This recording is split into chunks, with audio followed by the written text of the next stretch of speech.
I now call to order the Society's 2,398th meeting in the 148th year since its founding in 1871. Good evening, everyone. Okay, my name is Larry Milstein. I'm the president of PSW, one of the oldest scientific societies of Washington, D.C., committed to providing a forum to further scientific understanding and inquiry.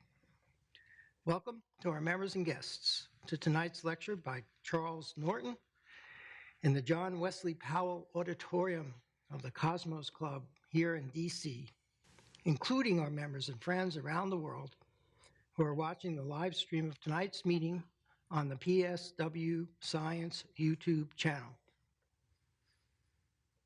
We will begin with a few announcements, a reading of the minutes of the 2,397th meeting on the proposed Dragonfly mission to Titan.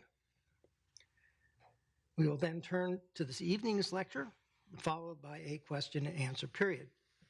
Thereafter, I will present a small thank you gift to our speaker, make a few closing announcements, and adjourn the meeting to the social hour. Please join me in thanking the sponsors of the 2018-2019 lecture series, the Policy Studies Organization, in cooperation with the American Public University, and a generous anonymous donor. Thank you.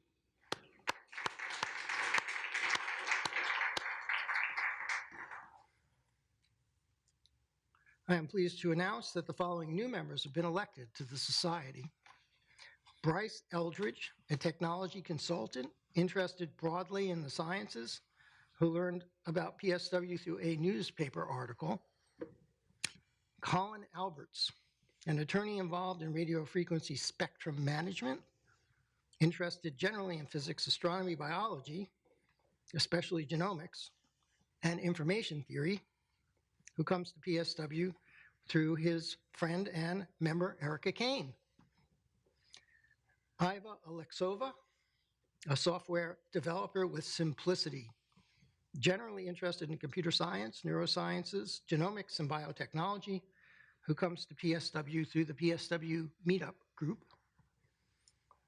Mirjana Purig, a DSP engineer with QRC Technologies, particularly interested in satellite communications, RF spectrum analysis, digital signal processing, and software-defined radio, who learned of PSW at the National Capital Astronomers at the UMD Observatory Open House. And tonight's speaker, Charles Norton, whose background and interests will, to some extent, be clear to you from tonight's proceedings. Please join me in welcoming them all to membership.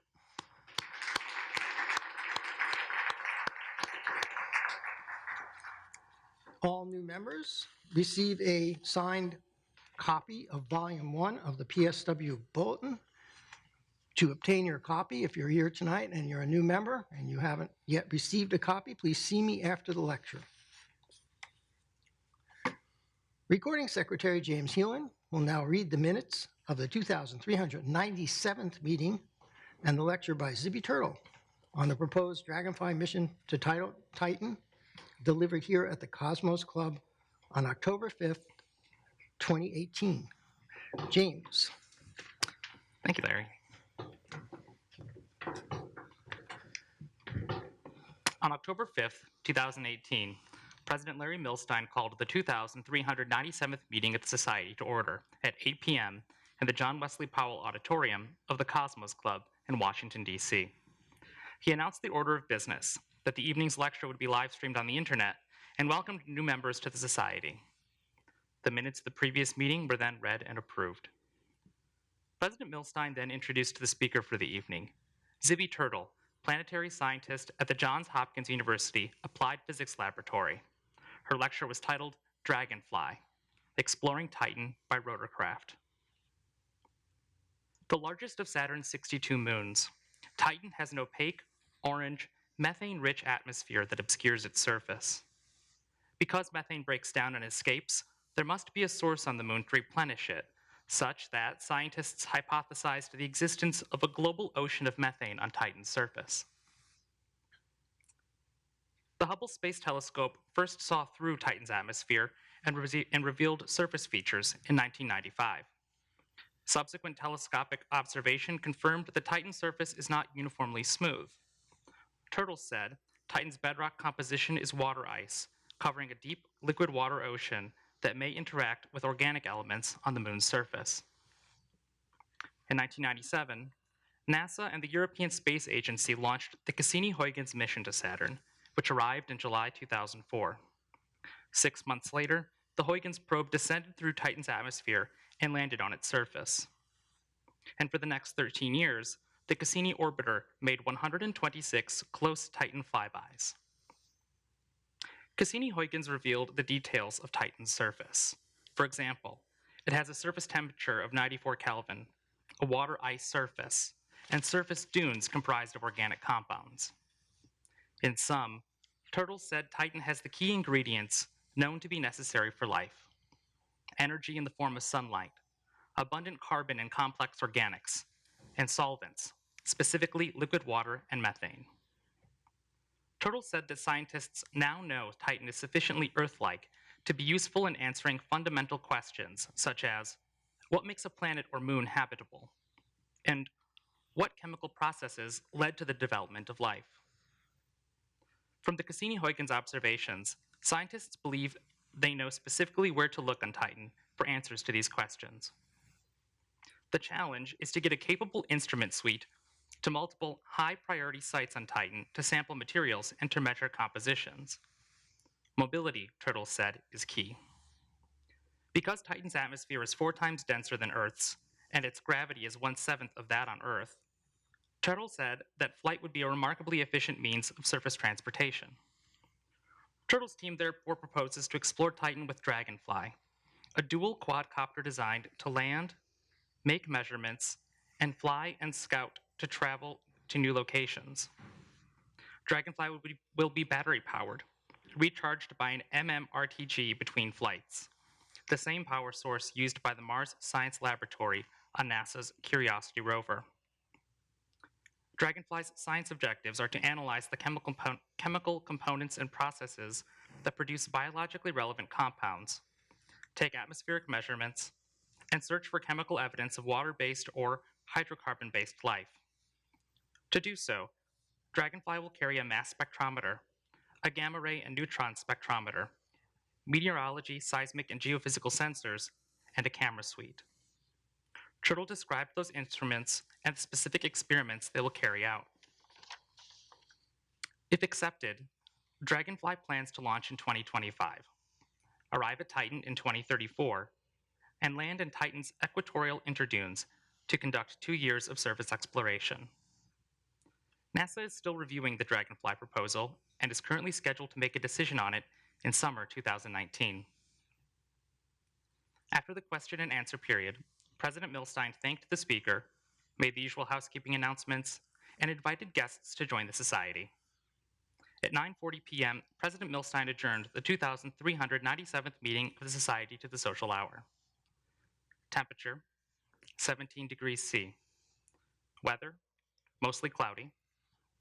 Attendance in the Powell Auditorium, 82, and viewing through the live stream on the PSW Science YouTube channel, 28. Respectfully submitted, James Heelan. Thank you, James. Are there any comments, corrections, questions on the minutes? Hearing none, I will entertain a motion by a member to approve the minutes as read. A second? Okay, we have lots of seconds, so the minutes are approved as read and will be posted without change to the website in due course, perhaps accompanied by music.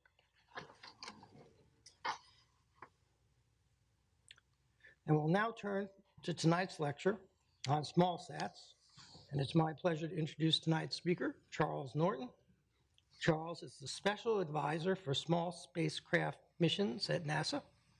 He's responsible for advising NASA on cross-agency strategies for small satellite science, exploration, and technology.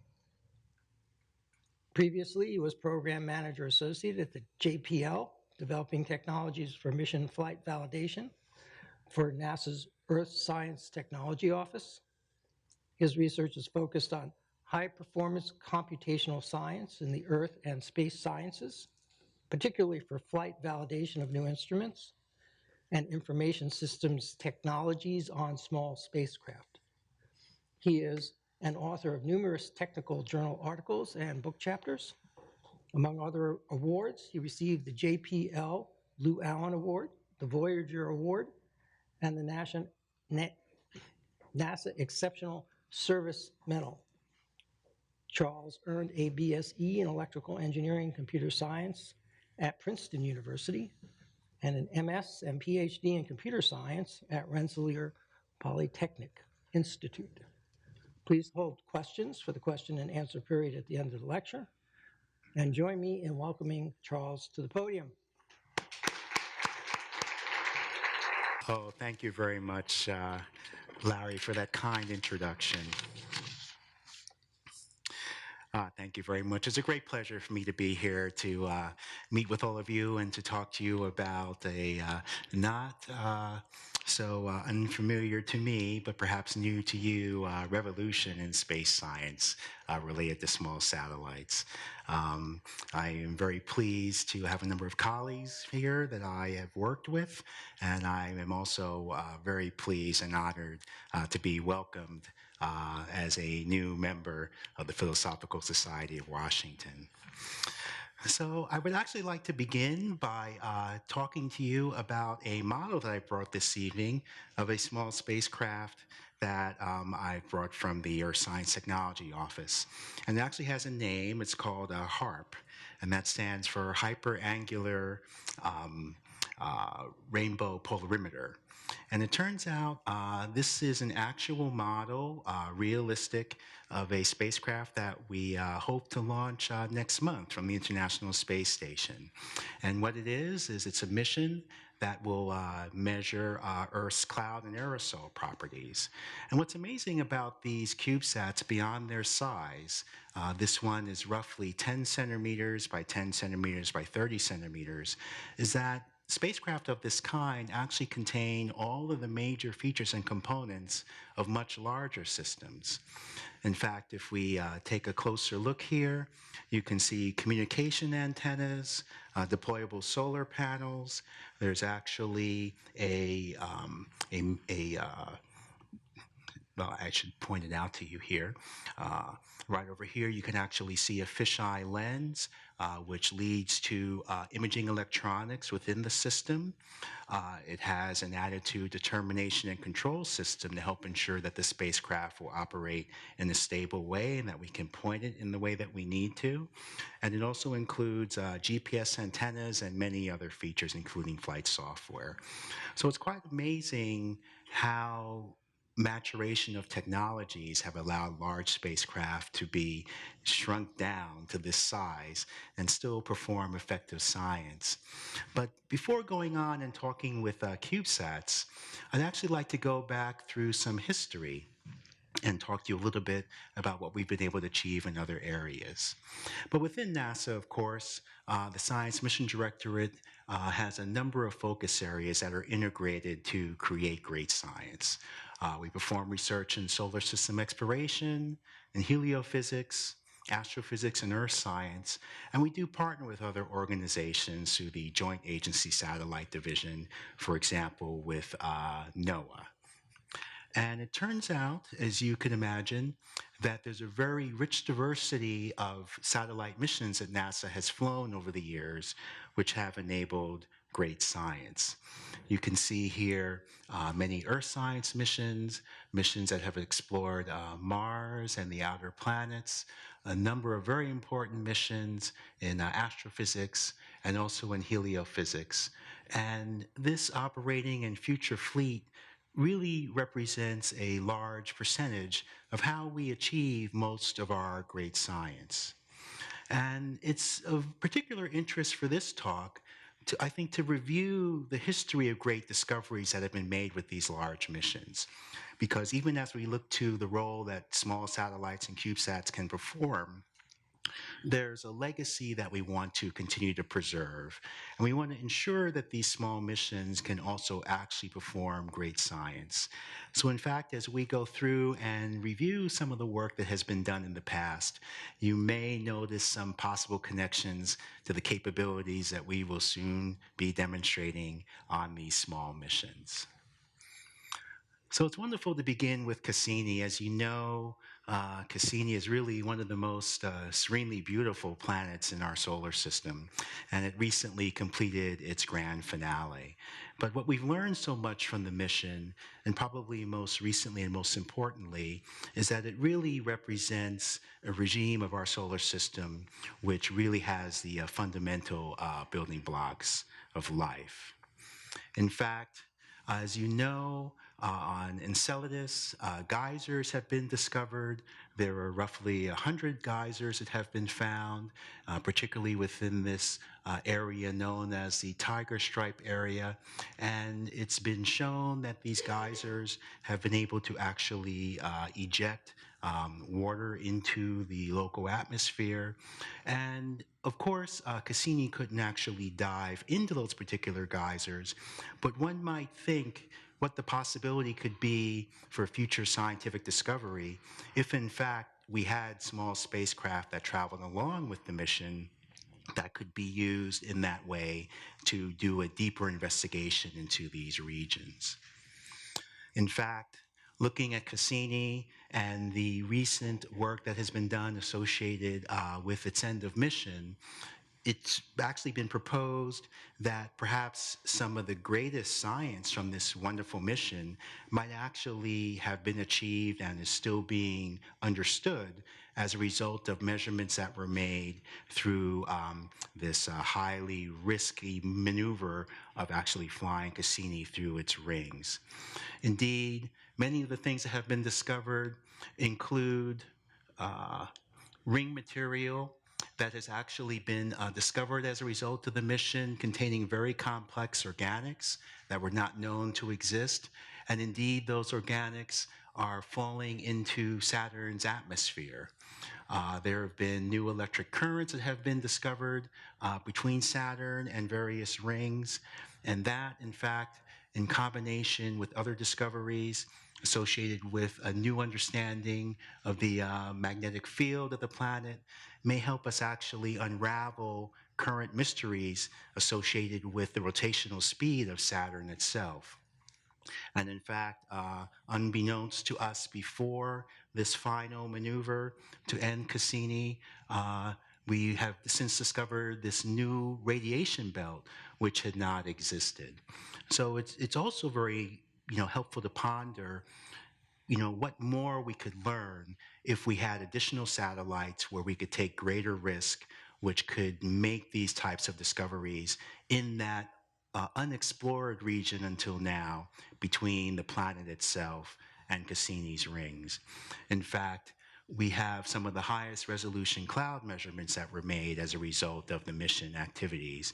And of course, as you know, it was necessary to end Cassini's wonderful legacy by sending it into the atmosphere because of the potential for organics and other fundamental building blocks of life that have been found at Titan as well as within Enceladus. So we would not want to risk the spacecraft actually falling into those moons. But there have been other great discoveries that have been made with large strategic missions. The Juno mission, which is currently orbiting Jupiter, has detected at the South Pole these turbulent cyclone regions, which are not only just beautiful to look at, but extremely scientifically interesting to observe. And the Juno mission is carrying one of many special instruments. One happens to be a microwave radiometer, which allows us to understand properties of Juno's atmosphere, as well as measurements of aspects of its interior. And again, when we think forward about what we could do potentially with small satellites, one might imagine carrying missions that have many multiple radiometers so we can get near real-time 3D continuity measurements of this kind to explore and understand even further our depth of understanding through these simultaneous measurements. And of course, we all know the Hubble Space Telescope. Probably from a social media point of view and popularity point of view, there may be no mission that has received more attention that NASA has developed. And what we're looking at here is actually known as the UFO galaxy, simply because of the edge-on spiral nature of the galaxy that has been discovered. But of course, missions of these kind have not only advanced our knowledge, but have also had a very deep personal impact for the scientists that were fortunate enough to participate in them. But they don't happen often. So one might think, what could be the role that small satellites could play where individuals can launch missions much more frequently and to be able to make measurements of this kind much more rapidly. And indeed, Kepler, which you're, I'm sure, also familiar with. Here is a image which is a very relatively small field of view of Kepler, but it's an 8 billion year old cluster looking at roughly 13,000 light years from Earth of the cluster of stars here. And Kepler, of course, is a mission which is trying to look for transiting exoplanets in the habitable zone to again help us understand the potential for life in these regions.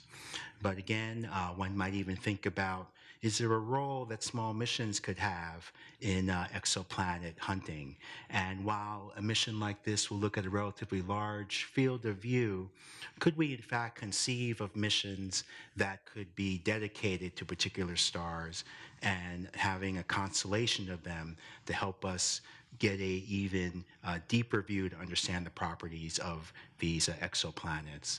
And of course, a mission like this uses a method known as the transit method, where once a planet passes in front of the star, changes in its dimness, the velocity of the transit, as well as other properties such as the temperature of the star itself, can help us understand many of the conditions that might help us look for possibility of the signs of life in these habitable regions. And indeed, there have been many great missions in Earth science over the years. This is an animation from Aura, and it's showing how we can quantify fire emissions from methane. But again, the ability to make these types of measurements and to have a greater understanding of our home planet is of great interest to those that are building small satellites. Again, Aura is a large strategic mission.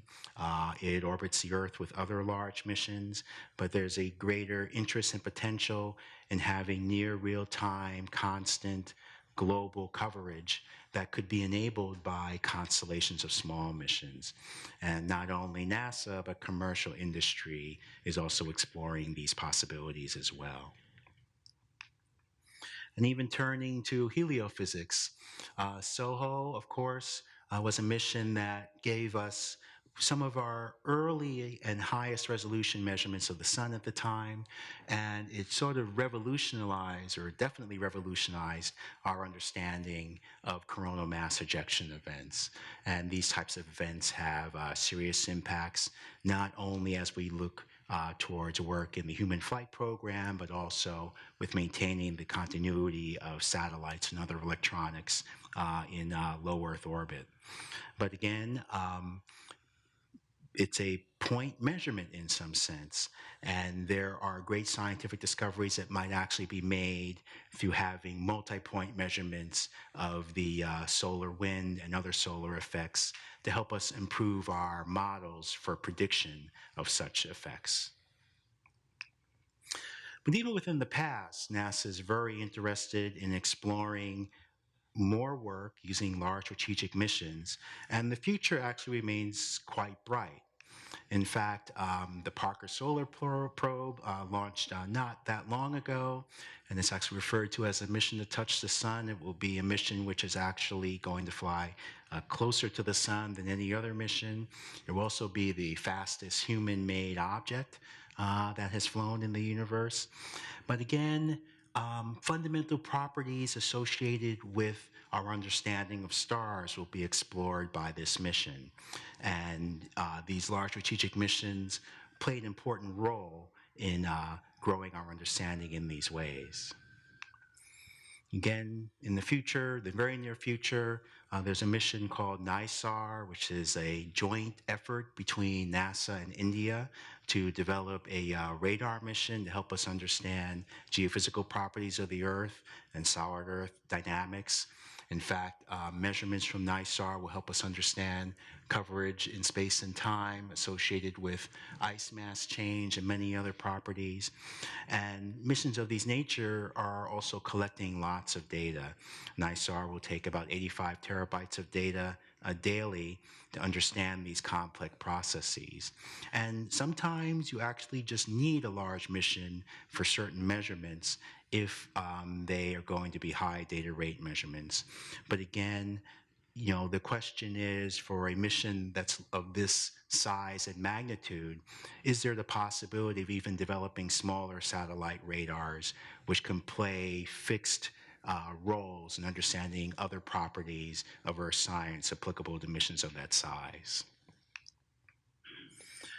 And indeed, Europa Clipper is a mission which is in development now, and it will make use of the Space Launch System, the SLS, and this launch capability that NASA is developing will allow for direct inject of these large missions into particular regions. So we would not have to rely on gravitational assists around other bodies, and it could reduce the time for a mission of this nature to get to Europa by 50% as opposed to other mechanisms. But of course, Europa Clipper is an important mission to help us understand the ocean world's issue, which is, are there regions that are suitable for life in possibly hazardous zones, such as the Jupiter radiation environment, but where we know there's frozen water ice, and where due to planetary heating, there is the potential that there may be life below that ice. And a mission like Europa Clipper and the instruments that will carry will help us understand these things. So these are all wonderful achievements, but there's a challenge. These large missions require large resources, and those resources take many different forms. If we look at a mission like Cassini, you need a lot of people, both nationally and internationally, to develop and conceive and launch and operate and do the science data understanding of these types of missions. And, you know, they don't come along very often. And these missions are often competed. So there will be some lucky PI that is fortunate enough to win an award to develop a mission like this from conception to implementation, and that could take many years. In fact, going back to the NISAR mission back in the late 90s, I was participating in a study group looking at the need and possibility of developing a large L-band radar mission for solid Earth geophysics. And now in 2018, you know, we are well into the implementation.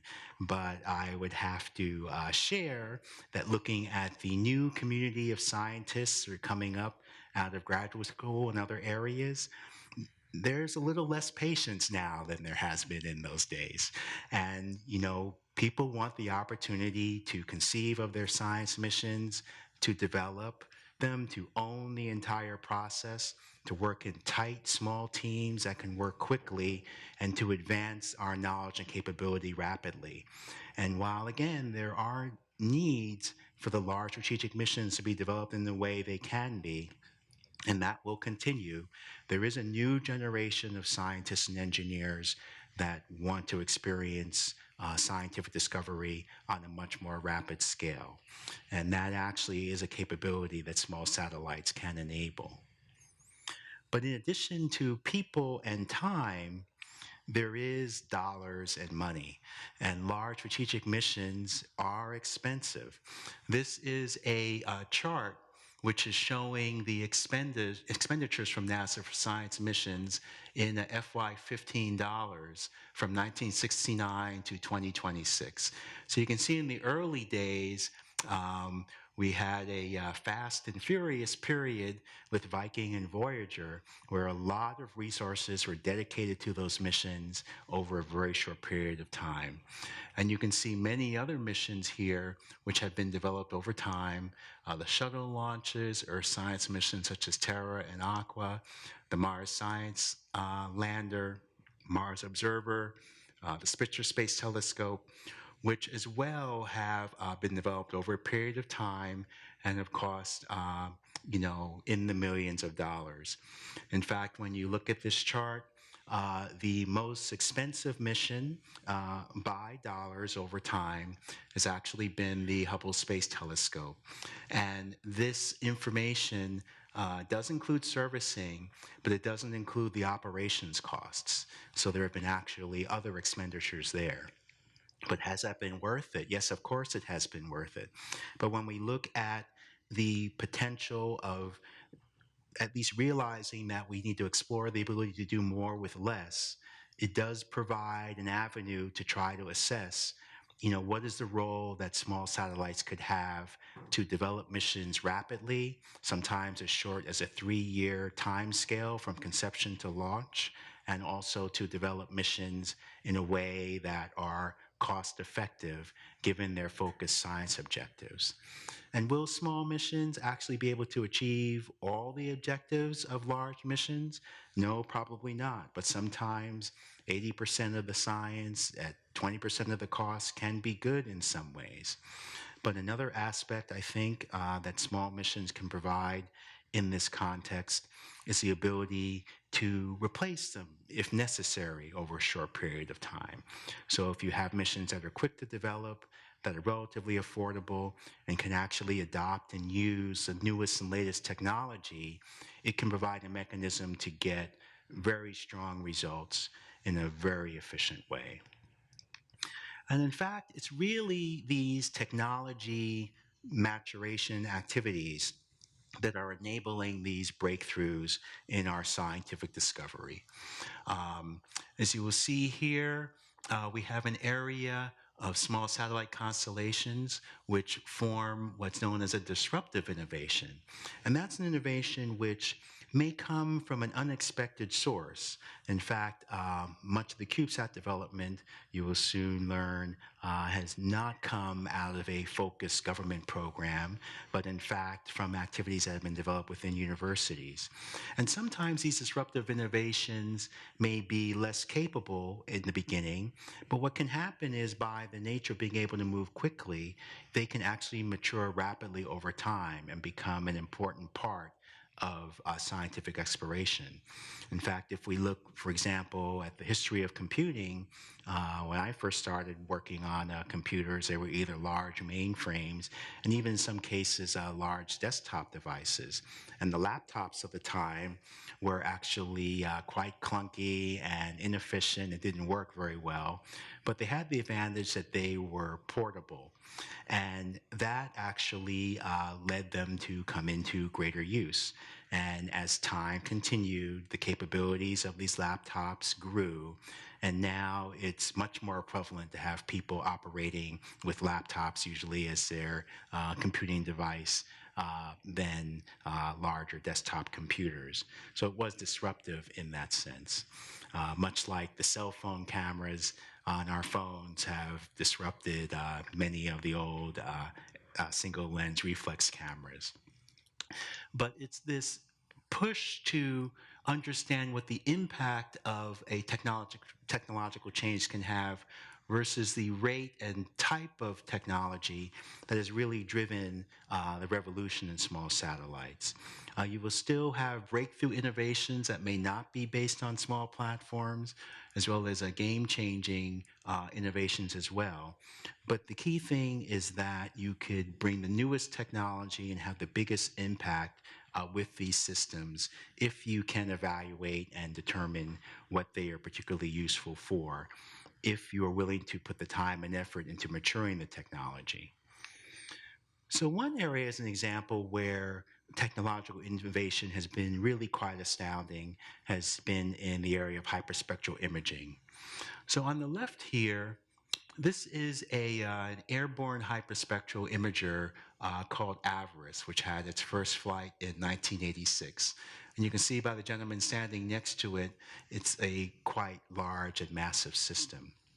But it turns out through changes in electronics and detector design and optics and other areas, um, by 2012, in fact, NASA's Earth Science Technology Office was able to make an investment to dramatically reduce the size of this particular instrument, yet to provide a equivalent capability for hyperspectral imaging. And in fact, on the right here is the Moon Mineralogy Mapper, which actually had its first flight in 2008, and it flew on an Indian mission to the moon.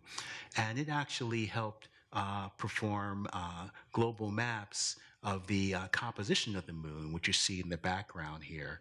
And in fact, it really helped the world discover that the moon is just not a gray body of no interest.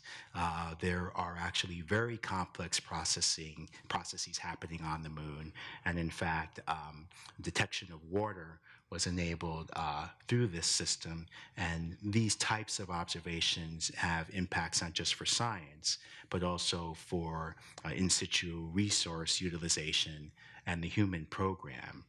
And it's this ability to leverage and develop miniaturization of electronic components, which in fact was an important part of enabling the CubeSat revolution. And that revolution really started with these two gentlemen here.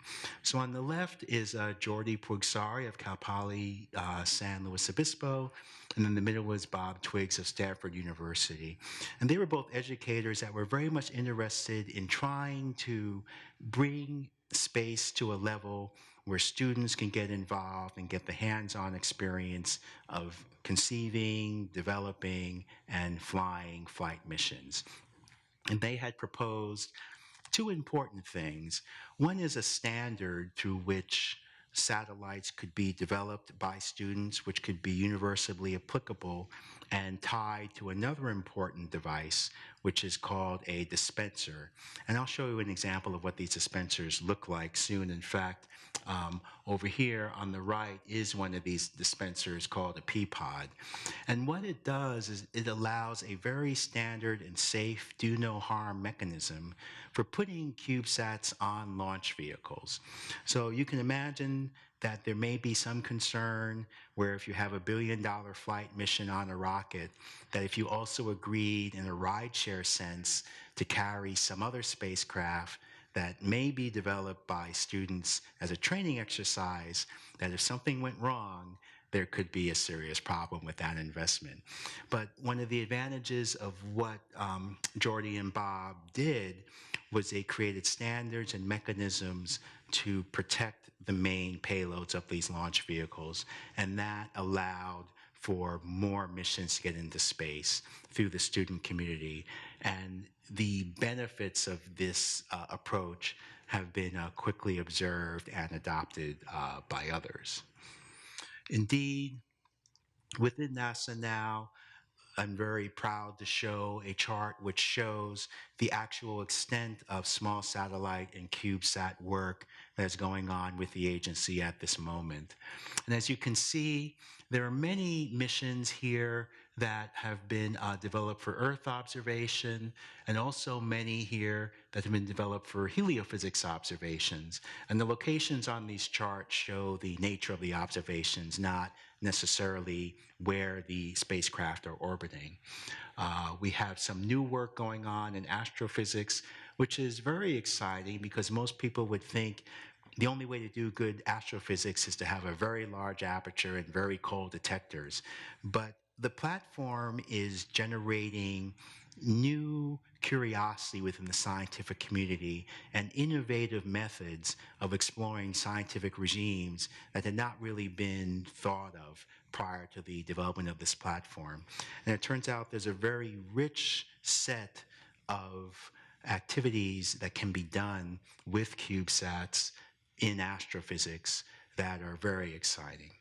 And additionally, there's interest in developing CubeSats for planetary science and also for other planetary activities. CubeSats going to investigate asteroids, doing flybys of Mars, and even trying to understand issues associated with planetary formation.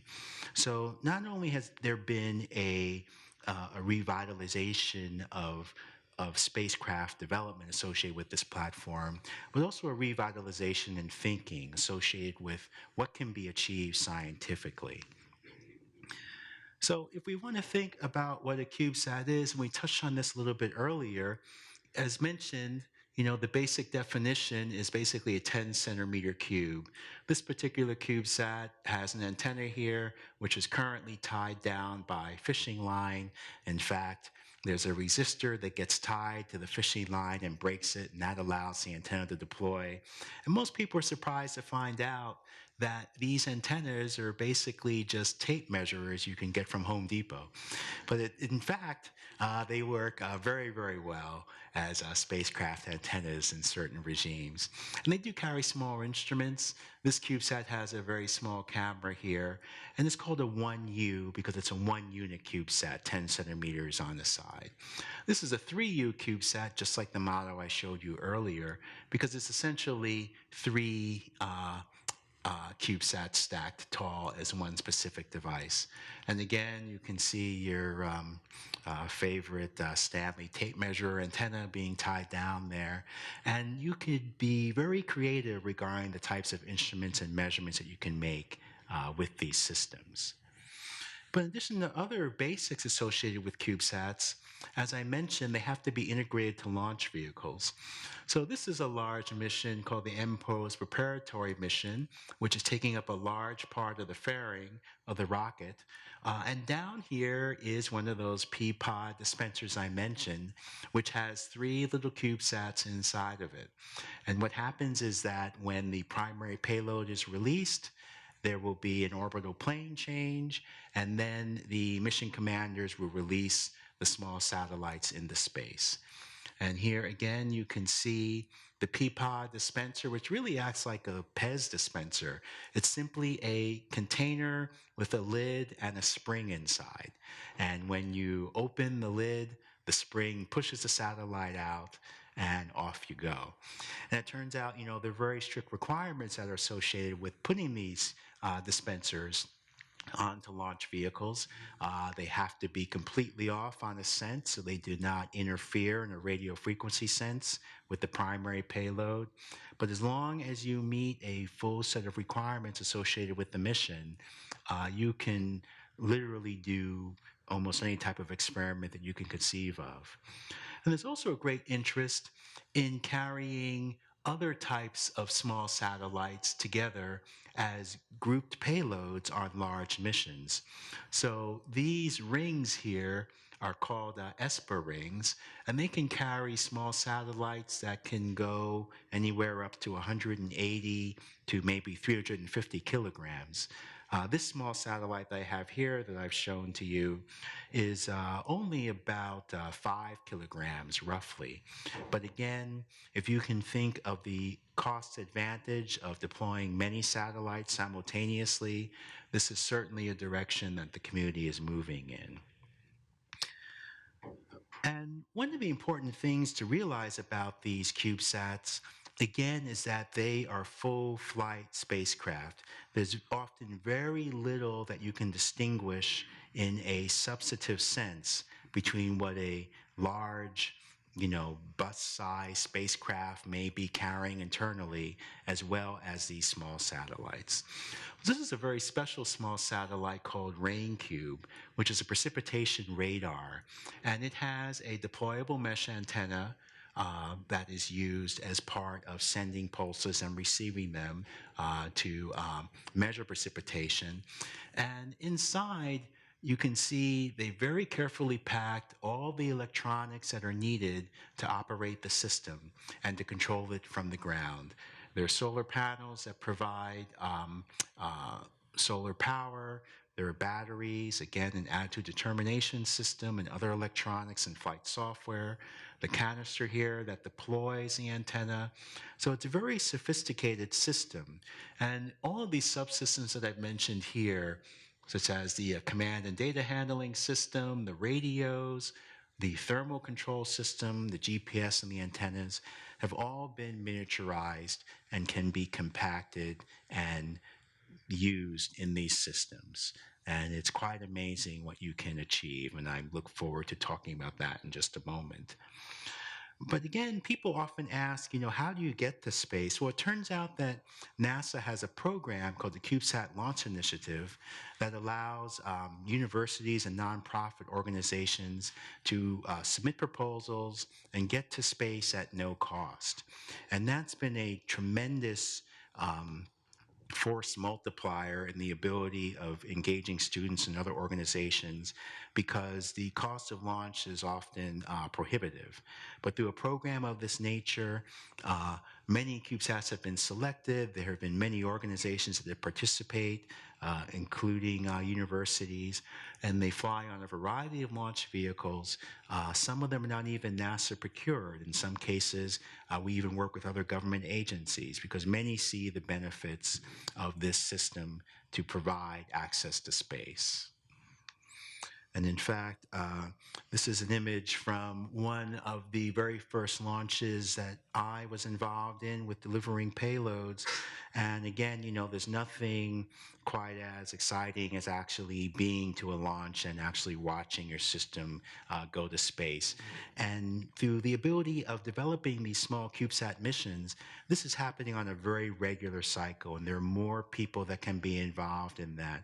And it's really opening up the ability to just expand the rate of discovery, which is really one of the great goals that a mission of this kind can provide. Indeed, I showed you the P pods. They often are put at the back end of a launch vehicle. In this case, would be a Centaur, and they can be deployed safely into space. And once they're deployed, they will turn on after a period of time, because again, we want to ensure that there is no radio interference with the system and other spacecraft. But then they can be stabilized, they can look for the sun, and they can start phoning home by communicating with ground stations on Earth.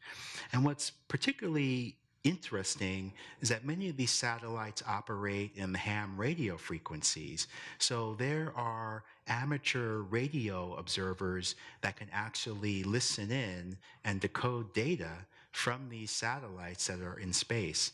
And many of them are very excited to track when launches will occur, and they want to be the first ones in the world to actually pick up the initial beacons and confirm to the world that someone's spacecraft is alive. So it's actually providing a mechanism to engage the broader international community in missions that are flown.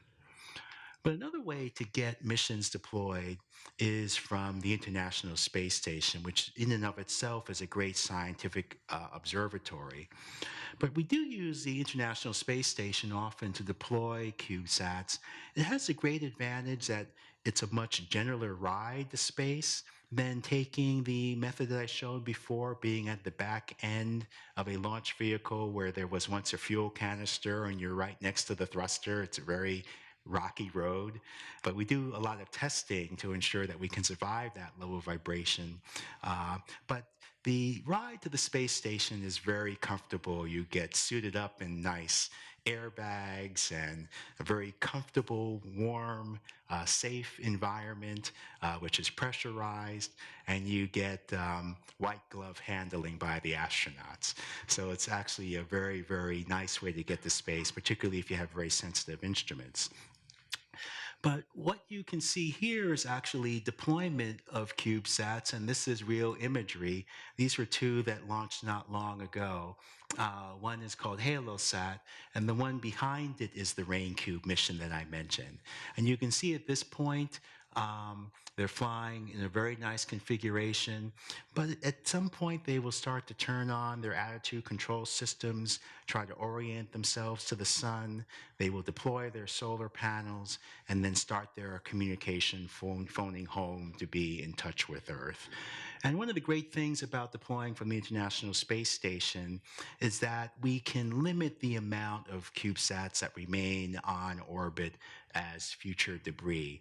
From the space station at roughly 500 kilometers, we could actually expect that these systems will deploy in roughly a year to, will degrade into the Earth's atmosphere and burn up roughly a year or year and a half into their lifetime.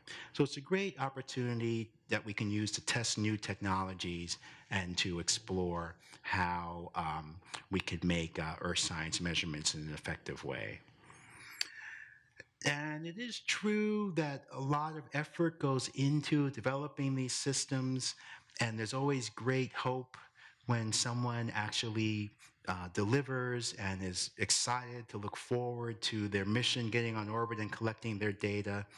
But it is also a reality that sometimes failures do occur.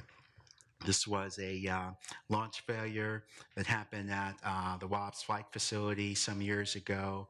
And this was a mission that did not contain people. It was a unmanned mission to bring cargo up to the space station. And even though it can be disappointing when these things happen, the benefit and one of the great principles of these CubeSats is that you can develop them rapidly and fly again. In fact, you might be surprised to learn that even though this looks and was a very serious anomaly, there were actually CubeSats that survived the explosion and were reflown just a few months later with very little modification needed. Of course, there were many other systems that were completely lost, but in that case, industry that was flying these systems could rapidly develop them and get on the next available launch. And it's hard to conceive that for a much larger strategic mission that you could recover that quickly. And it's really one of the benefits that these systems can provide. But failures also do happen on orbit once you've deployed. This is a mission called Marata, which was making microwave radiometer measurements that was going to determine for the first time that you could use a combination of GPS radio occultation and your microwave measurement to do on-orbit calibration of the microwave radiometer instrument. And the hope here was that we would be able to demonstrate that technology and fly it on future spacecraft, because for the most part, that calibration work has to be done on the ground. But we launched the mission, got initial contact with it, and things seemed to be going well, but then we started to notice anomalies and power issues. And eventually, unfortunately, we lost the mission due to an on-orbit power failure. But again, this team has since gone on to develop other missions only 2 years later and have been able to demonstrate wonderful results as a result of that. But what I would like to do now is to highlight for you what we are actually doing with small satellite missions in NASA. And in fact, we have the Marco missions, which are 2 6-unit CubeSats that are currently on their way to Mars, and they will actually be rendezvousing to form what's known as a bent pipe relay to capture the entry, descent, and landing signal from the InSight lander and relay it back to Earth. But it's really a important technology demonstration because it's the first time that CubeSats have left low Earth orbit, and they're advancing many technologies associated with going to deep space. So in fact, here is the InSight mission, which is actually launched from the West Coast. It was the first time we had a mission of this kind launched from the West Coast. And it, in fact, also carried the 2 Marco CubeSats. Again, you can see them dispensing here from their dispensers, one on each side. The spacecraft will make orbital maneuvers to ensure that they can fly in a way that they will not become conjoined or possibly collide with each other or the InSight lander. And what you can see here are some of the solar panels of the system. They will deploy and provide additional energy to the battery systems. On the back here, you can see various other radio communication systems that are used, because these are also the first satellites that have to communicate with NASA's Deep Space Network to talk to Earth. So it was also a very important technology demonstration to show that CubeSats can communicate in that way. And in fact, because they are free flyers flying along with InSight, they have to provide their own navigation and trajectory correction maneuver capabilities. And there you just saw deploy another important new technology, which is a high gain reflector array antenna. It's the first time a reflector array antenna has flown in space. You saw those circular looking patterns. Actually, it's a flat antenna, as you can see from the deployment, but the pattern of those radiating elements actually makes it look like a parabolic antenna. So as InSight is transmitting, the Marcos will collect the signal and retransmit it to Earth, because InSight will be in a position where it will not have a direct line-to-sight communication to Earth during the entry, descent, and landing sequence. It will actually communicate data up to the Mars Reconnaissance Orbiter, and that will be forwarded later to Earth. So the Marco missions, in fact, work on a non-interference basis with the mission, but it will give us the opportunity to get that near real-time response to understand the health of the mission and to demonstrate that CubeSats can operate well in deep space. And in fact, this is a very important image. Not long after deployment, the team wanted to verify that all the deployable elements worked properly, and they were able to actually capture an image of the Earth as well as the moon from their cameras on the spacecraft. So this is a very unique and important image showing how deep space CubeSats can actually make these types of observations. And there are many other exciting things that are in development. There's a mission called Lunar Flashlight, which will use lasers to support human exploration by looking for water, ice, and other volatiles that will be necessary for exploring the moon. And as I mentioned, this is an area which is rich with student involvement. So this is Luna HMAP, which is a polar hydrogen mapper, which will actually look for hidden hydrogen in the permanently shadowed craters of the moon. And in fact, we've also made solar measurements with CubeSats. In fact, this mission called MINX, which is the Miniature X-ray Solar Spectrometer, was the first science CubeSat mission that was funded. And it is making measurements of photon energy associated with coronal mass ejections. And this mission has made very important scientific measurements from a regime of Earth's atmosphere where we had, prior to this mission, no understanding of the effect of coronal mass ejections in that region. So it's made a number of very important discoveries in that way. This is another mission called the IceCube mission. It's an ice cloud imaging radiometer. It's a spacecraft spinner, and what it is doing is measuring cloud ice particles. Prior to this mission, there was no global map produced of ice particles in clouds at the 883 gigahertz radiance regime. And again, even though you can see that the data looks coarse, as I mentioned earlier, with these disruptive innovations, in the beginning, we may not have the highest quality measurement, but this is actually a measurement which is unique and has not been seen before, and it was made by a CubeSat mission. We also have flown and are developing constellation missions using small satellites that are larger than CubeSats.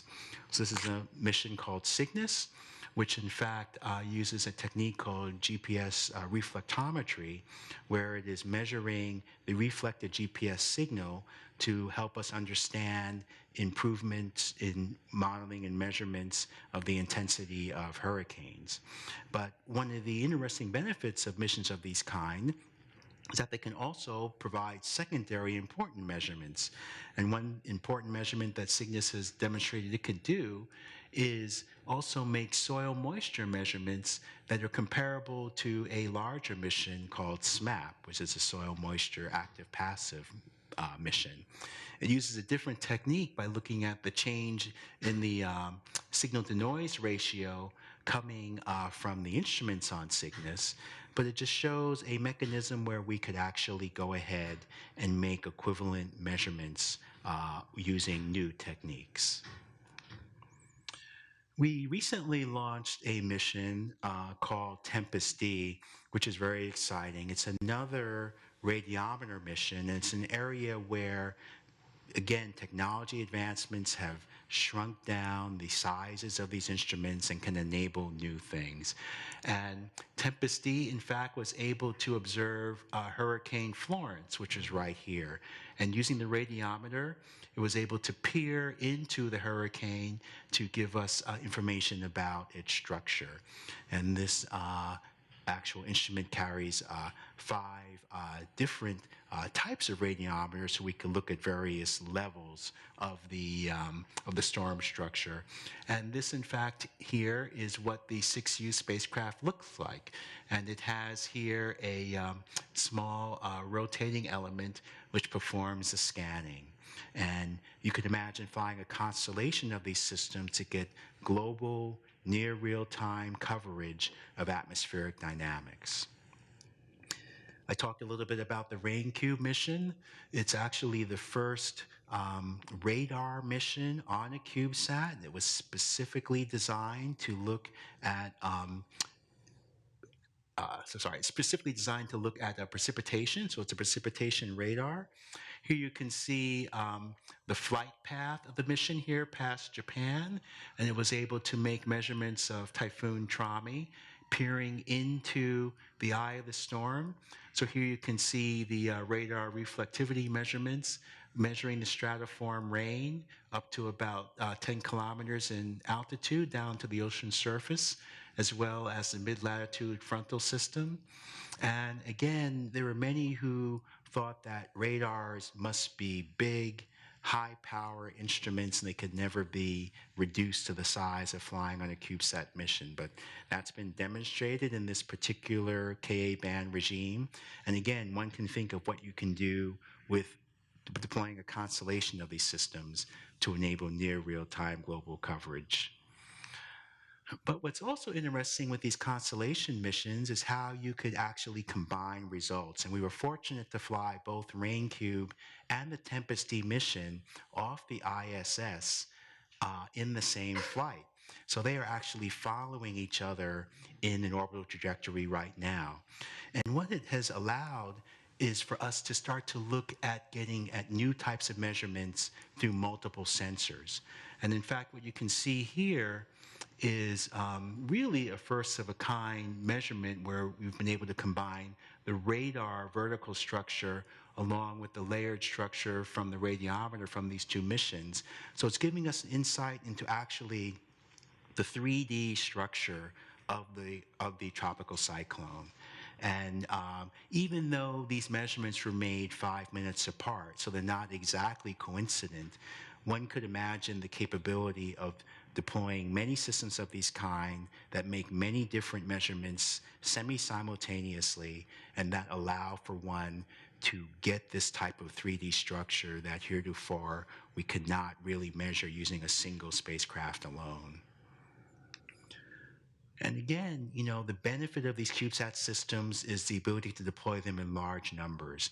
So there's a mission in development right now called Tropics, which will also look at precipitation structure and storm intensity by flying a constellation of them to make various measurements to cover wide swath areas to really revolutionize our understanding of these systems and to improve our models for forecasting, and as a result, human impacts. But even though these missions are focused on science and technology, you can have fun too. So this is a mission called Raven, which is actually a solar irradiance measurement mission.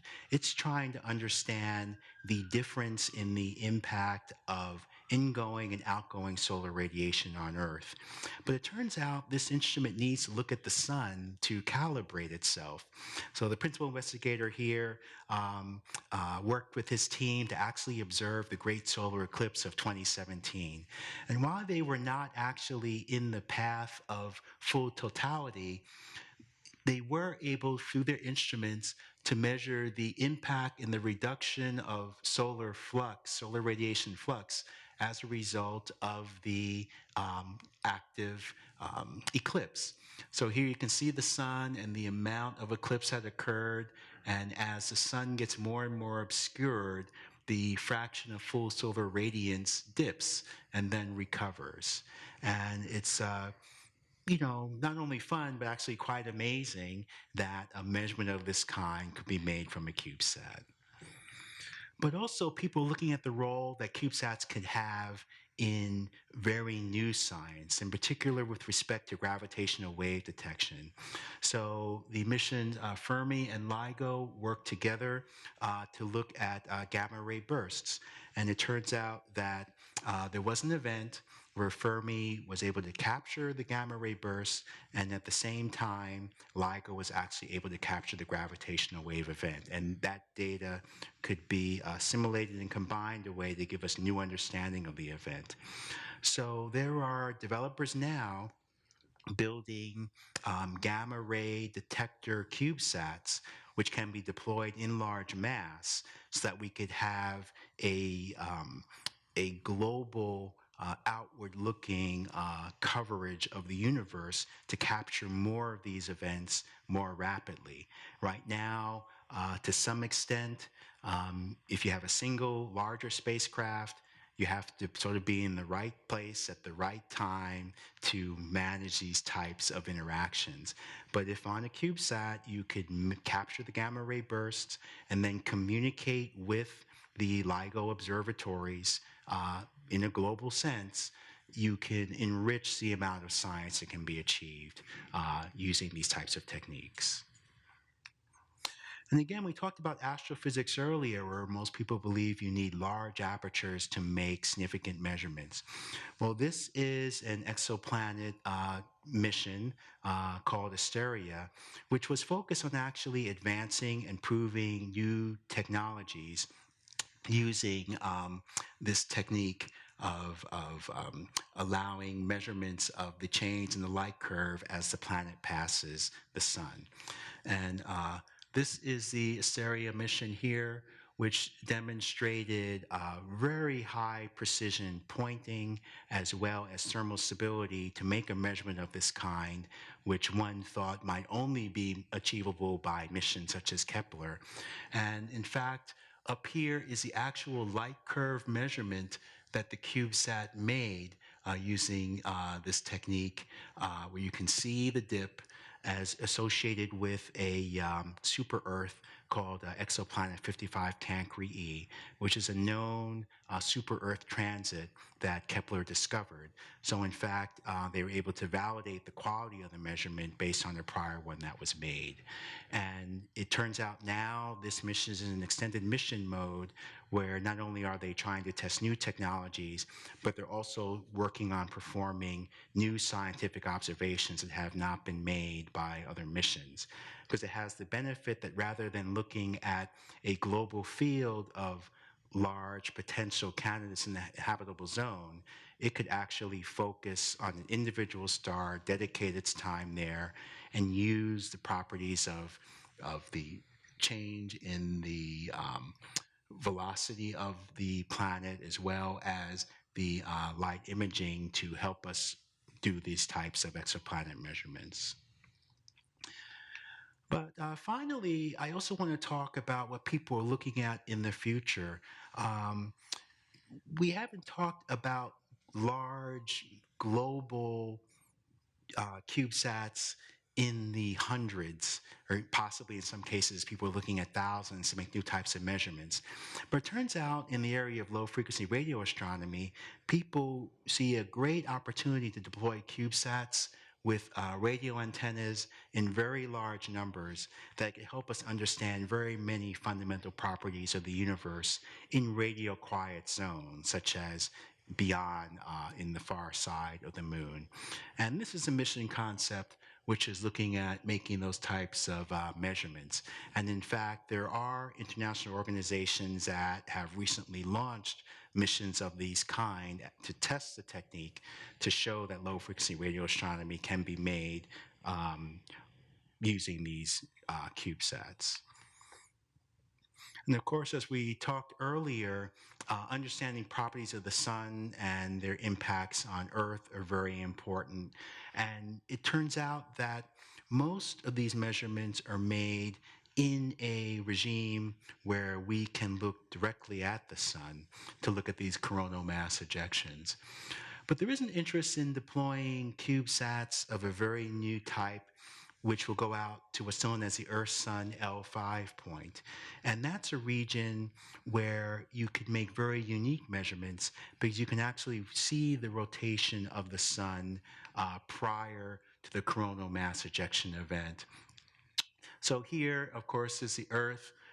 Measurements of this type are sometimes made at the L1 point in other areas where the coronal mass ejection is actually heading in the line of sight direction to Earth.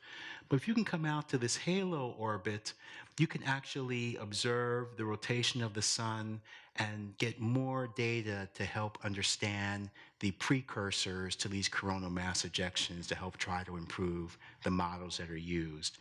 And it turns out that you have to explore new technologies, such as the use of solar sails and new orbit transit techniques to get into the halo and linger in a way. But one of the benefits is that you can carry multiple instruments like heliophysics imagers and others on the individual CubeSats and dedicate them there to that mission. And there are new communication technologies that are being developed which will enable those high data rates to get that data back to Earth in a way to improve these predictions. So I would like to close by looking back a little bit. Of course, we recently celebrated the 60th anniversary of NASA. And as mentioned, originally coming from JPL before moving to NASA headquarters, I can't help but think about Explorer 1 and some of its relations to the small satellite work that was going on now and in the future. I mean, there were often small teams that develop and build their own ground stations, a small number of people that actually do the integration of the payload to the rocket, small launch vehicles that are developed and dedicated to small spacecraft missions, which is what Explorer 1 was. And also, you know, the fact that you can physically hold these systems in your hands. And in fact, you can even see the antennas here, not the Home Depot antennas I mentioned earlier, but nonetheless, not unlike the antennas in the model that we see here. And, you know, it's really quite nice to think about not only what Explorer 1 created and its legacy, but its impact even now when we think about what can be the role of small missions for advancing science. As you know, Explorer 1 helped us discover the Van Allen belts and was really our entry point into the world of space exploration for science. And, you know, as we look forward to the role that small satellites can provide, I'm fully convinced that missions of this type will open up a whole new world of discoveries that heretofore we could not even have conceived of before, that are uniquely enabled by these types of missions. So, you know, exploration is an important part of NASA's legacy and future. And, you know, I'm very pleased to play some role, along with the large number of collaborators and investigators and industry partners that I want to personally thank for working with us to enable these types of missions to allow us to go forth and do great work. So with that, I'm again very pleased and happy to spend this evening with you talking to you about small satellites. And it's been my great pleasure to be with you. So thank you very much.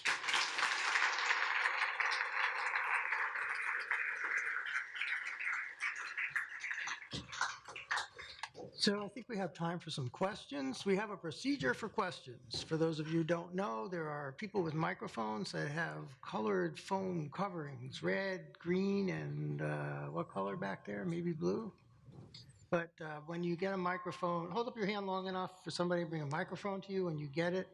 When I point to you, you stand, tell us your name, tell us if you're a member or you're not, and ask a question. Save the speeches for the social hour, please. Okay, question.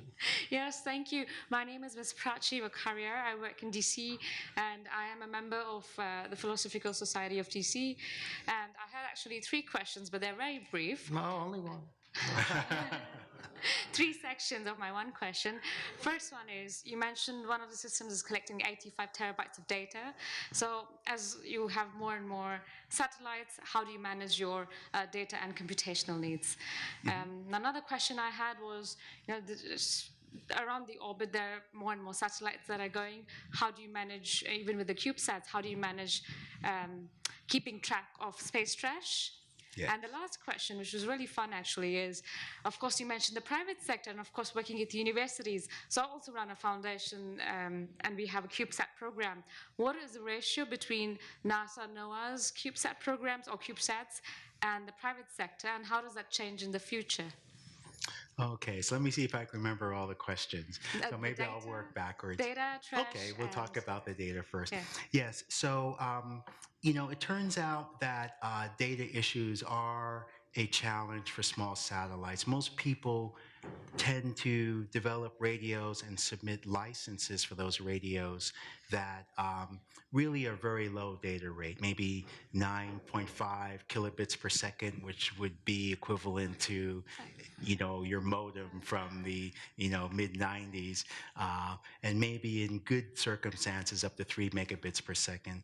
But it turns out there are not only new radios being developed, but new areas of the spectrum that people are exploring that allow for higher data rate systems.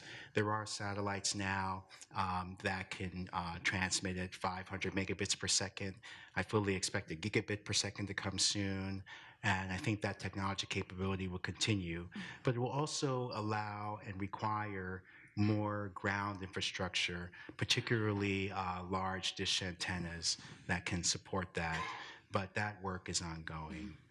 And your second question Which was about trash floating in space, and how do you manage that with CubeSats? So there are requirements for CubeSats that they have to be the 25-year deorbit requirement, meaning that after their end of mission, you have to prove through analysis that the CubeSats will re-enter the Earth's atmosphere after 25 years. Many CubeSats right now do not carry propulsion or deorbit systems, but more of these missions are now looking towards including those capabilities to help take care of the space debris issue. And your third question was? The last one was the ratio between what NASA's doing, NOAA's doing, and the private sector, and how does that change in the future? So what can we expect from the private sector, and what support does NASA provide? Yes, well, I would say that NASA and NOAA and the private sector sometimes have common objectives and sometimes have very different objectives. If I start with the private sector, there are companies that are very much interested in developing small satellites to support global telecom, and some companies want to launch 5,000 satellites within the next few years. NOAA, of course, is very much interested in looking at what type of operational capabilities can be enabled through small missions. And there will be important requirements on reliability, because that will be very important to their operational needs. And within NASA, we're interested in revolutionary new science measurements and also flying technology. So in some cases, we're willing to take more risks to prove how these missions work, but the largest physical number of missions in the future will come from the private sector. Yes. That's exciting to Okay, hear. great. Thank you for a wonderful presentation. Oh, thank you very much. We have Erica Kane up here. And then the fellow with the beard over there, who I think is a physicist at the end of this row. And Erica first. Can you get Erica Carl, can you give Erica the microphone? Okay, Erica. Okay. Hi, Erica Kane. I'm a member of the Society. So one question I had was you mentioned there was an interest in setting up networks of these satellites to cover the entire sky, for example, with the gamma rays. How many of those, for example, would you need to truly cover the entire sky? And I guess I also was wondering, with respect to the space trash issue, if you have a large number, which I assume is what would be needed, maybe I'm wrong, but even with a 25-year deorbit requirement, it seems to me you might get to a situation where that's going to be unmanageable at the time you have such a large network deployed. So how will you manage that? Yeah, so for the Burst Cube mission, actually, the investigators believe they don't need that many, certainly less than 30, probably more in the range of 15 or so. It really depends upon the particular orbit plane that you're in and the inclination. So in some cases, you don't need large physical numbers to get good sky coverage. And of course, they will be looking out, not in. Yeah, again, in terms of the orbital debris issue, you know, it is a concern. I think, though, that the number of small spacecraft that are on orbit now is a very small percentage of the total amount of orbital debris, and much of the actual debris that is being tracked, and there was a question related to tracking before, is quite small. So as long as we're trying to be good stewards of the space environment by following the rules, that is something that can be managed. But as we continue to go forward, the real trick will be to ensure that investigators are following the rules and satisfy that 25-year deorbit requirement. So if we get our physicist. My name is Scott Matthews. I'm not currently a member.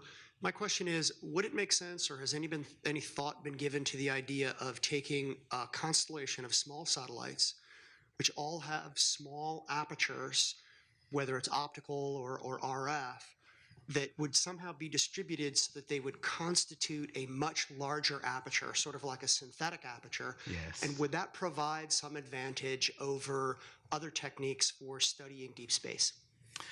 Yes, definitely. In fact, there are many answers to that question. There's a mission which is being developed right now that probably will launch next year, which is a reconfigurable space telescope that in fact has individual components which can be deployed and then reconfigured semi-autonomously to form a large aperture space telescope.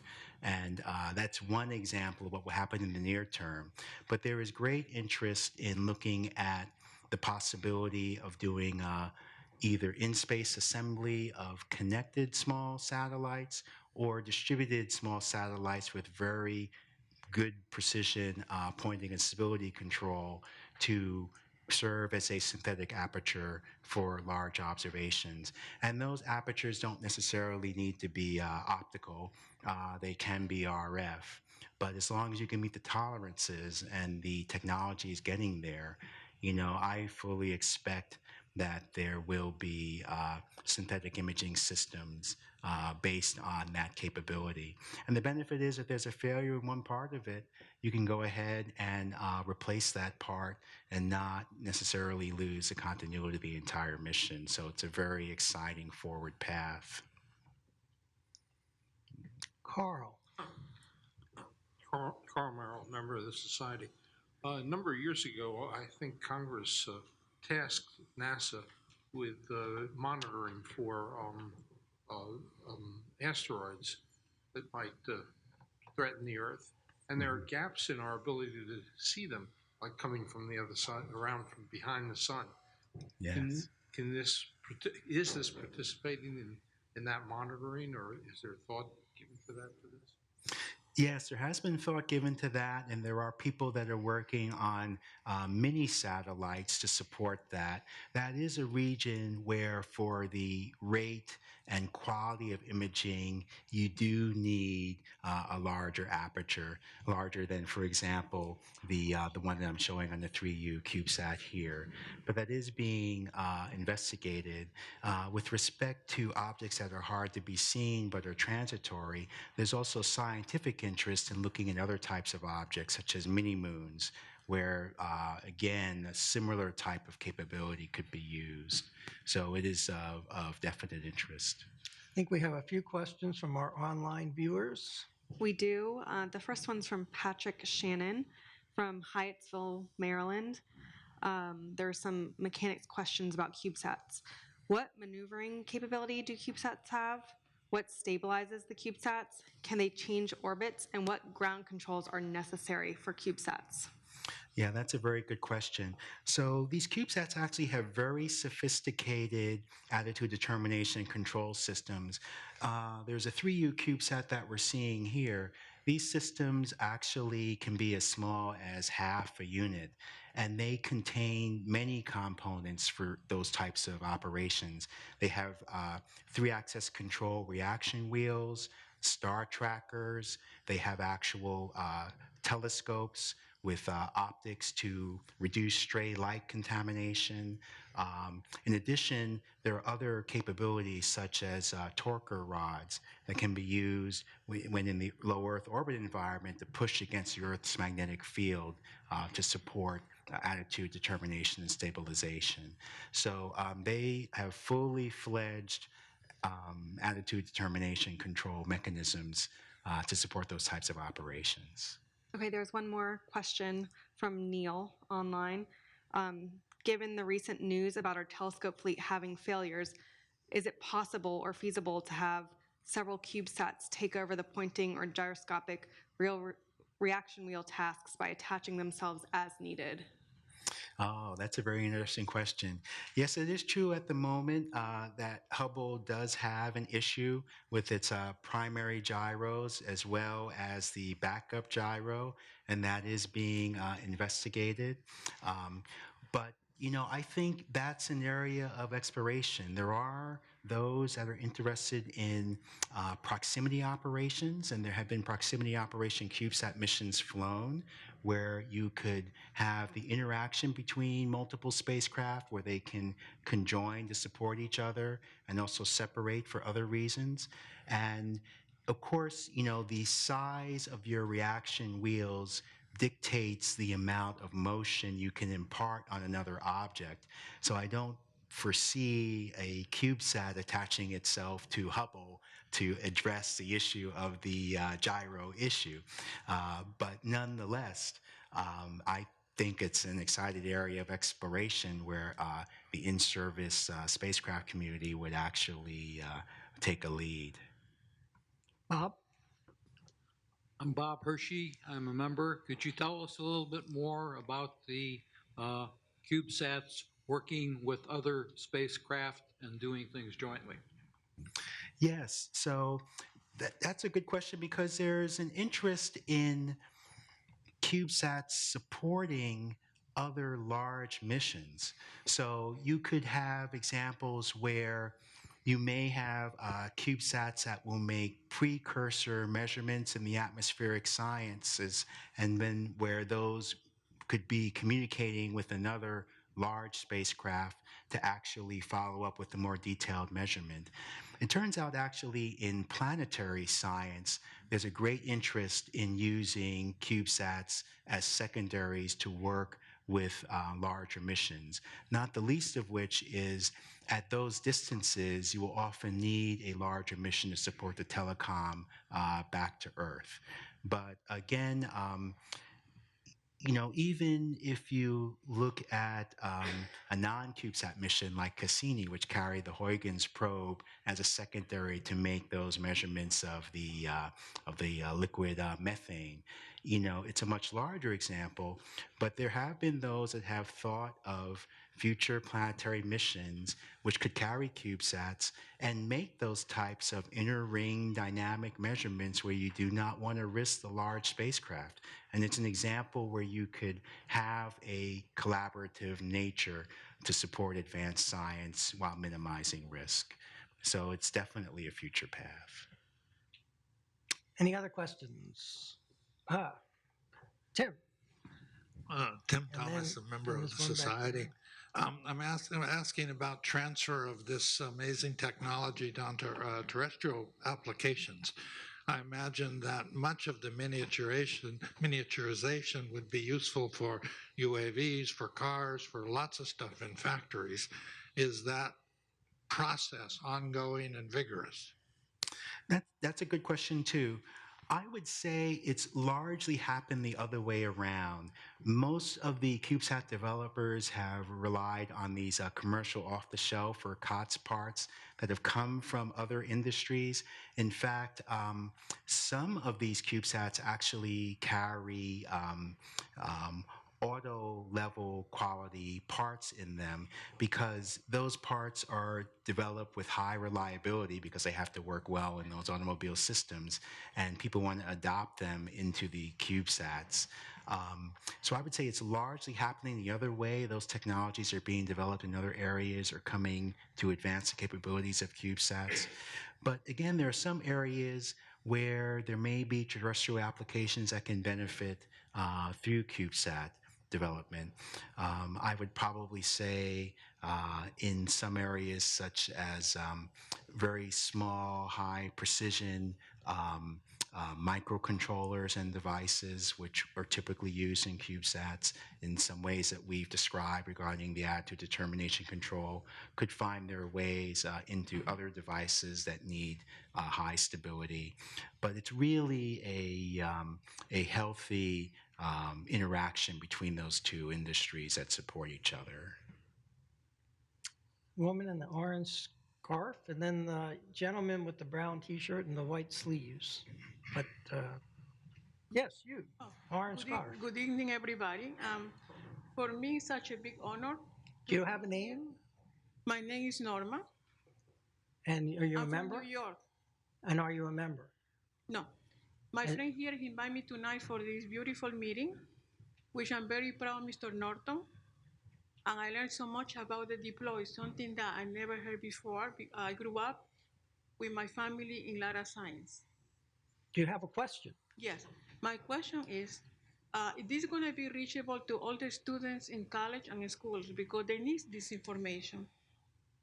Yes, actually, you may be surprised to learn that elementary school students have built and flown CubeSats, even high school students, but mainly university students. And it's a great platform for education, not only for technology, but I also think in understanding how to work and interact with teams and people. Exactly. I mean, many of these individuals actually have to present before review boards.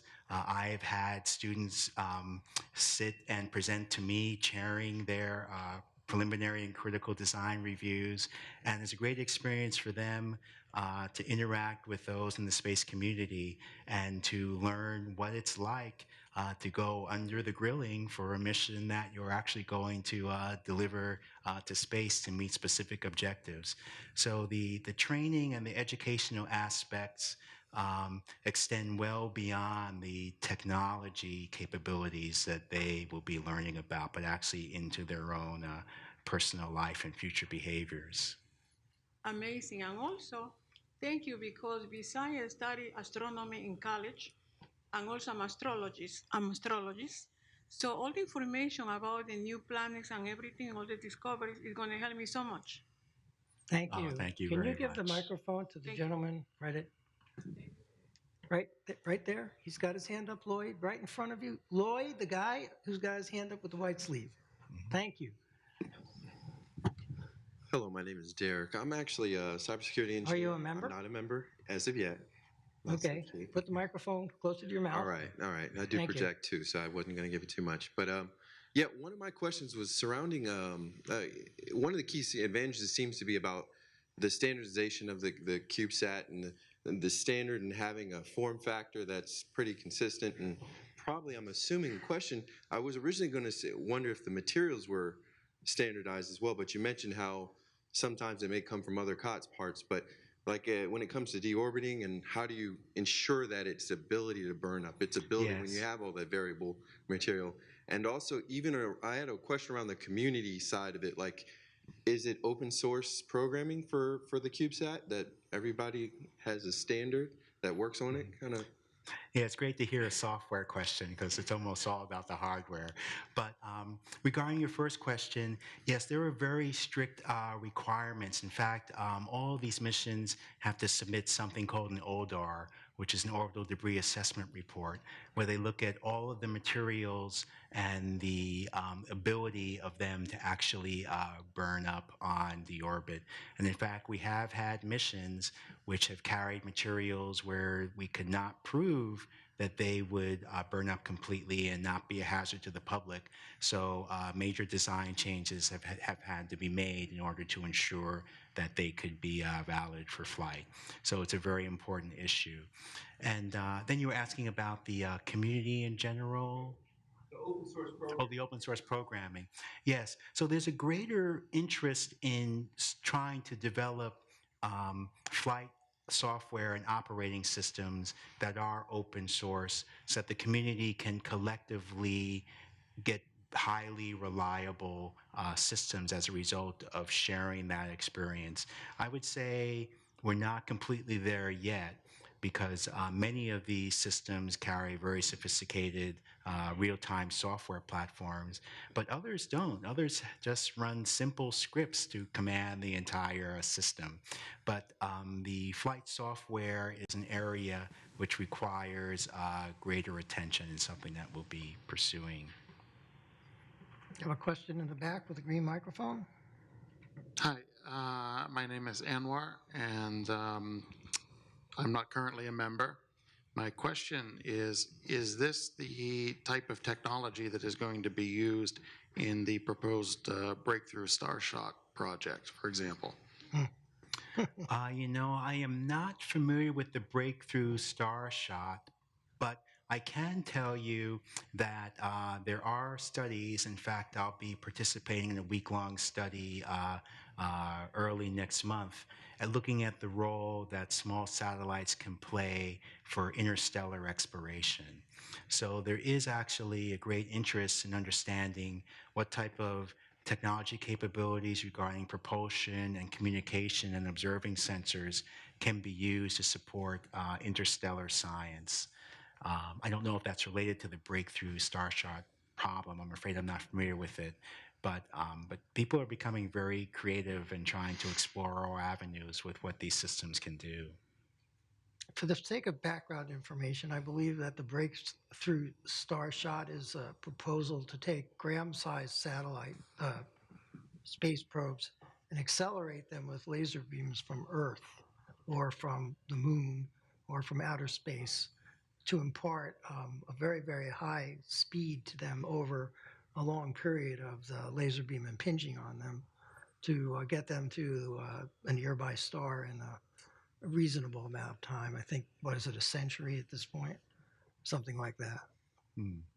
Oh, well, thank you, Larry. I mean, I can say there have been other devices called CubeSats that have flown before, which are roughly 2 centimeters on the side. And the idea is that you can deploy many of them to make certain types of very quick, relatively local measurements in Earth's atmosphere.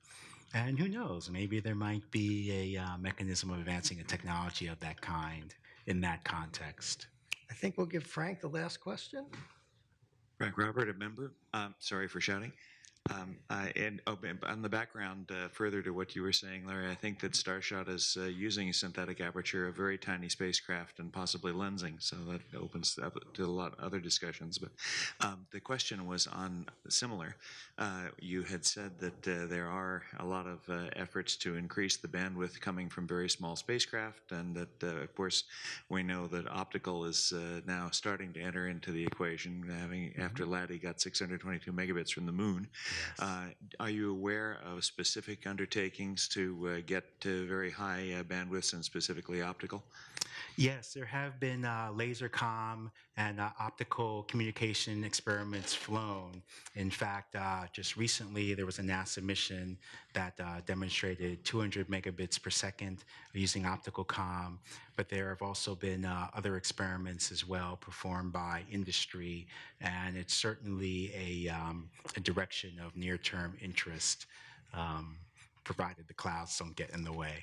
But yes, it's a very important capability. There's even thought about space-to-space optical comm work that might go on to support constellation observations.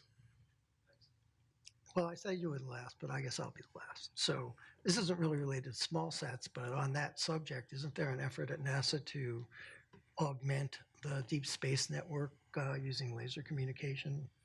Yes, there is definitely research that's going on to support that. I mean, you could imagine what that capability would mean for high data rate transfer over long distances, and it's very active. So with that, I think let's thank our speaker. Well, thank you.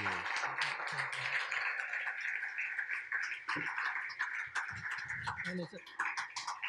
Wait, don't go off the stage. No, come back. I will come back. As a small token of thanks, we'd like to present you with this framed copy of the announcement of your talk. This is wonderful. Thank you very much. And also a signed copy of Volume 1 of the Bulletin of the Philosophical Society of Washington, published in probably June 1874, which has very honored to list receive this. of the original members and the original bylaws and why it was named the Philosophical Society of Washington. It wasn't to confuse us all. Thank you very much. Oh, thank you very much, Larry. It's been my great pleasure. Now, before we go, we have a few closing announcements, a few housekeeping things, and I'm going to tell you what the schedule is for the spring. Imagine that. So, PSW depends on its membership, and if you're not a member, we'd ask you to join. If you are a member, we ask you to consider giving a little more and also consider getting involved. It's easy to join if you want to. You just go to the home page and click on the big blue button up in the right-hand corner, which you can't see on this screen, which will take you to this screen. The big blue button says join. Press that button, you get to this screen, press on the membership application button. It will pull up a membership application. We'll ask you for some information. And when you get down to the bottom, we ask you to pay your dues. If you're not admitted, we will refund your dues. But it's most likely, if you're interested in science, that you will be admitted. And you can become a member of PSW, and we'll be very happy if you do that. If you have any questions about membership, you can ask our membership director, Lloyd Mitchell, over there, or our corresponding secretary, Robin Taylor, or our social media director, Ann McQueen. Having a social moment here. Don't get fooled by the PayPal announcements. You can pay by regular credit card. Just look for the button that says use your credit card or debit card. If you are a member and you haven't paid your dues, please pay your dues. PSW is a nonprofit educational organization, tax exempt under Section 501c3 of the Internal Revenue Code. Tax contributions are tax deductible to the extent permitted by law. Our next lecture and the 2,399th meeting will take place on November 2 at 8 p.m. right here in the Powell Auditorium. The speaker will be Steve Squires of Mars Rovers fame, among other things. He will be speaking on the proposed Comet Astrobiology Exploration Sample Return Mission, known as CESAR, a mission to bring back samples from the Comet 67P, with a long Russian name I won't try to repeat. It's an interesting talk for us because we just had a talk by Zibby Turtle on the proposed Dragonfly mission to Titan. So the Dragonfly mission to Titan and Caesar mission to return a sample of a comet are competing missions at NASA. And if you had shown up for both of these lectures, you would see the people primarily responsible for both of these missions, and you could track them through the NASA selection process and then follow whichever mission is chosen to its hopeful success. And I think that's in keeping with PSW's role, in part, as a gathering place for scientists to talk about the work that they're doing and the work that they're planning. And eventually, hopefully, they'll be able to come here and give us a talk on the work that they've done and what they found in this mission, whichever one is selected. And, you know, maybe we'll get lucky and Congress will decide to fund them both. All right, so the spring schedule is shaping up pretty nice. Our last talk of the fall will be Franz Cordova, director of NSF, and I'll be happy to tell you exactly what she's going to talk to as soon as she tells me. She'll be talking on December 7th. The president's lecture on Jan 11th will be given by Lee Cronin, who always talks about something interesting. Lee is an inorganic chemist with a wide range of interests. Lately has been interested in automating chemistry and using additive manufacturing, also known as 3D manufacturing, inkjet manufacturing, to create reaction vessels that are specifically designed to carry out certain kinds of reactions using a panoply of reagents that are chosen by an AI in order to discover new reaction mechanisms, which probably sounds a little dry, but he's also trying to create life from inorganic matter in a test tube. So he's always very interesting and stimulating. Now on Jan 25th, it is going to be either the rescheduled Venus lecture or a lecture on wearable biometric sensors. On February 8th, we have Raman Sundram of the University of Maryland, and he'll be speaking on supersymmetry and multidimensional spacetimes. Davey Bach will be speaking on February 22nd on neural mapping. He has a method for mapping every single neural connection in the brain of a, what do we call it, model organism. On March 8th, Ramesh Gopinath from IBM will be talking on blockchain, not blockchain and cryptocurrency, but blockchain used in commerce, which apparently is becoming a widespread practice in a variety of areas, from tracking agricultural products to securing financial transactions. March 22nd will be reciprocal to Jan 25th, either Venus or the wearable sensors lecture. April 12th, Mary Angela Lusante from Princeton will be talking about dark matter. And maybe by then she'll really know what it is. And on April 26th, we have Kim Janda from the Scripps Research Institute, who is trying to produce vaccines against drugs that are drugs of abuse. And then we have the Henry on May 17th, which we're hoping to have a very well-known figure in the robotics industry give us the talk, but he hasn't agreed, so I can't say. So with that, let me note that the social hour ends at 10:30, after which PSW members and their guests gather and go across the street to the Fairfax Hotel Lounge to continue the discussion and have additional libations. If you are not a member and you want to join us, please let us know. You're welcome to join us a couple of times if you're not a member, but this is a members benefit, so we hope that the members will all gather with us over there. Please talk to Corresponding Secretary Robin Taylor, or Membership Director Lloyd Mitchell, or Social Media Director Ann McQueen if you're interested. Please use the side entrance to exit the building, and I will accept a motion from a member to adjourn the meeting to the social hour. And as usual, Bob is first up, and we have a couple of others, so all in favor? All opposed? Meeting is adjourned to the social hour.